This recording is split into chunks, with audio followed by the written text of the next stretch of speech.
نحمده ونصلي ونسلم على رسوله الكريم اما بعد فاعوذ بالله من الشيطان الرجيم بسم اللہ الرحمن الرحیم۔ میرے واجب الاحترام سامعین مکرم، آج صبح کی نماز کے بعد ہم دوسری حدیث ان احادیث میں سے بیان کرنا چاہتے ہیں جن کو یاد کرنے سے بندہ جنت میں داخل ہوگا۔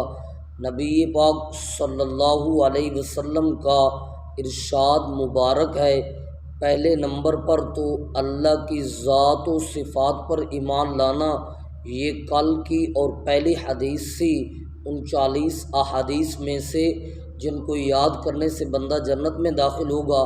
آج دوسری حدیث ہے، یعنی وہ بندہ جو محمد الرسول اللہ صلی اللہ علیہ وسلم کو اللہ کا سچا نبی مانتا ہے اور محمد الرسول اللہ صلی اللہ علیہ وسلم کو اللہ کا سچا پیغمبر مانتا ہے اور محمد الرسول اللہ صلی اللہ علیہ وسلم کو سارے نبیوں کا امام اور پیشوا مانتا ہے اور محمد الرسول اللہ صلی اللہ علیہ وسلم کے قرآن و سنت کی تعلیم کو بھی مانتا ہے اور اقرار کرتا ہے اور عمل کرنے کا بھی اس کا پروگرام ہے۔ یعنی پہلے نمبر پر تو اللہ کی ذات پر ایمان اور دوسرے نمبر پر محمد الرسول اللہ صلی اللہ علیہ وسلم کی ذات پر ایمان۔ یہ دوسری حدیث ہے 39 احادیث میں سے جن کو یاد کرنے سے بندہ جنت میں داخل ہوگا۔